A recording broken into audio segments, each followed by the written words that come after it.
Hello, all you people out there in TV land. I'm CB Studios, also known as Kurt, and today I'm giving you a look at my Dead Man's Chest prop replica from Pirates of the Caribbean 2 and 3, Dead Man's Chest and At World's End. This is kind of the driving plot point for Pirates 2.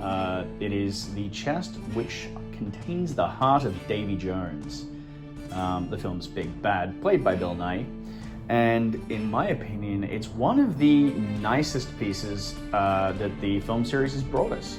It's right up there with the compass and Jack's rings for being just this beautiful piece of world building and prop work. And I really wanted to own one. This is a completely made from scratch replica. It is mostly timber. It is a timber chest as a base. It's then got some details on the top that I'm going to show you in just a second.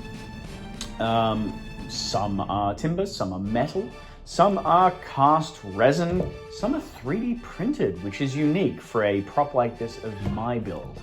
And I'm going to show you basically a quick overview of what it is.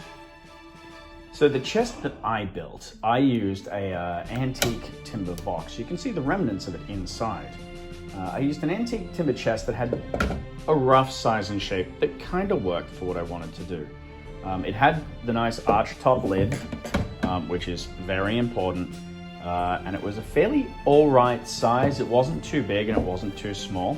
I'd originally tried to scale some measurements based off the NECA, I believe it was NECA figures from the mid-2000s, and scaling it up via using calipers and measurements, and I was way off. My chest ended up being gigantic.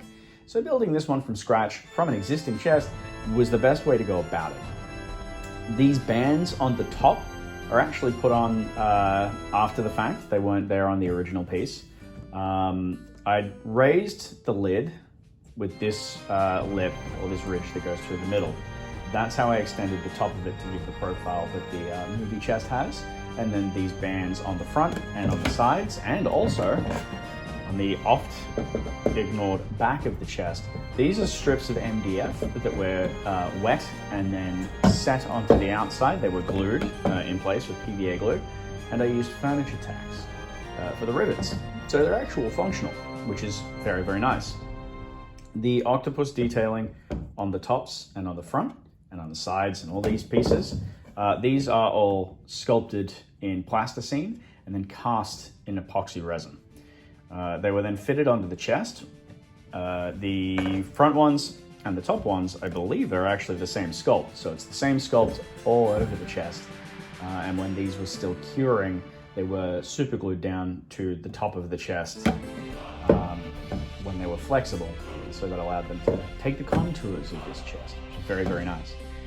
The blocks all on the front and the sides. So the locking blocks are not functional. In the movie they are. This chest is purely decorative, so it doesn't have that sort of detailing. They're just blocks of resin that I cast and applied on there. The lovely handles are actually off a clothes chest that had rusted. It had some really, really nice patina to it, and so I decided to steal those. They look very, very close. There does need to be a ball section on the middle here. That will eventually be added. One of the most important details about this piece that I wanted to really get right was the crab lock. My original one, I'd done a cast of the Tia Dalma locket from the Master Replicas range and built on some details, and I was never happy with it. It never looked quite right. This one was built using 3D print files I found off Thingiverse. Somebody had done a very, very accurate, or at least in my opinion, a very accurate crab lock setup. But it wasn't quite what I wanted, and it needed to fit this chest specifically. So I did some very rudimentary cutting and shutting in 3D Builder in Windows, and was able to custom design this crab lock using those files, alter those files and layer it. And then that's 3D printed in resin, SLA resin. And then the ring around the outside, which was one piece that I always missed out on as well, was again 3D printed from files from Thingiverse. There should be sort of a radiating pattern, some star, basically, or concentric, not even concentric. There should be lines going from the center out to the edge. Behind this crab lock, I didn't do that in this model just because the lock section was already looking fairly busy when I had gotten to that. And I didn't feel like it needed it. This was enough of a standout on its own. One of the biggest questions I get about this chest is, if it's timber and resin, how does it look like metal? Well, that, my friends, is because the outside surface of this is metal. This is painted in a product from a company called Sculpt Nouveau, which Barnes products here in Australia sell. And it's called Iron B paint, I-R-O-N-B paint. And it's an acrylic mix with a really incredibly high content of iron powder in it. Basically makes it into a thick acrylic paste that you can then brush on, and that brushes on with an actual metal finish. The cool thing about that, unfortunately, while it can't be polished, it can be rusted. All of this rust and corrosion detail you see on this surface is legitimate rust. They've been antiqued with a couple of different colors of antiquing patinas, so chemical fluids that are painted onto that rust or onto that iron surface, and then they rust it. And I kind of applied it in a way that I thought, well, that's how Davy Jones's chest would rust. You get these really nice little areas in the bottom corners, especially around this lock where you get a lot of salt water staying in around any sort of deep crevices, latches, locks.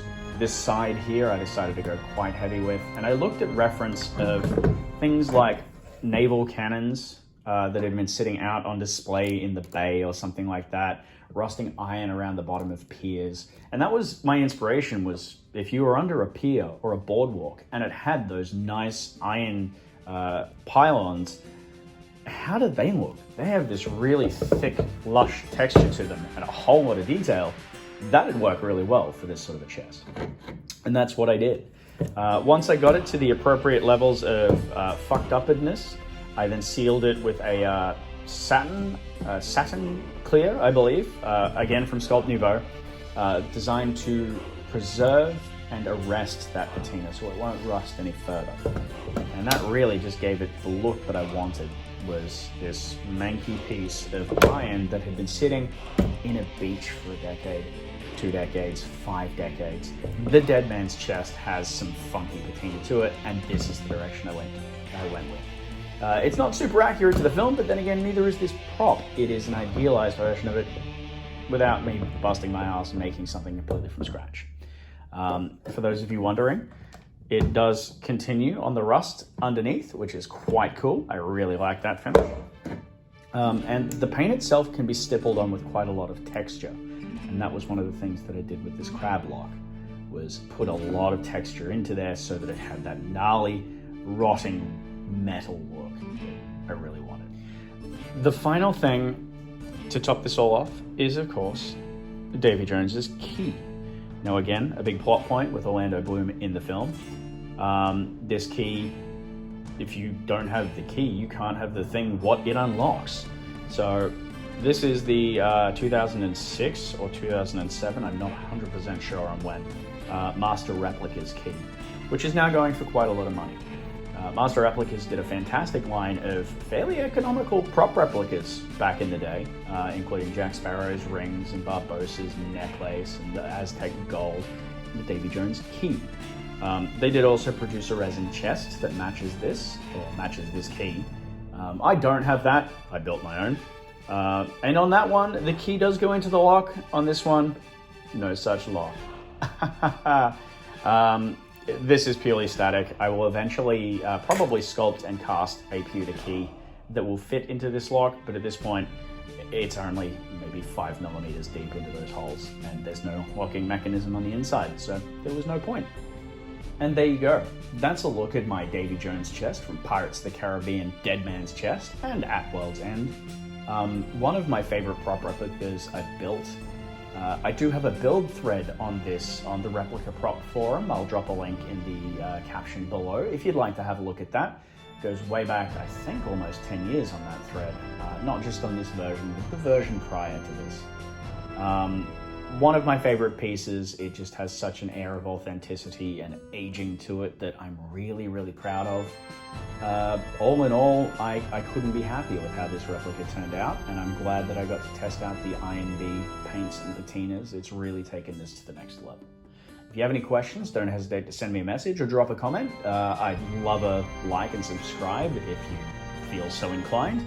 I'm sure there's going to be a bunch more Pirates of the Caribbean, Disney, horror movies, Star Wars, so many different props and pieces that I've got to show you. And yes, there are tutorials coming for those of you asking if there's tutorials coming. Thanks for watching, guys.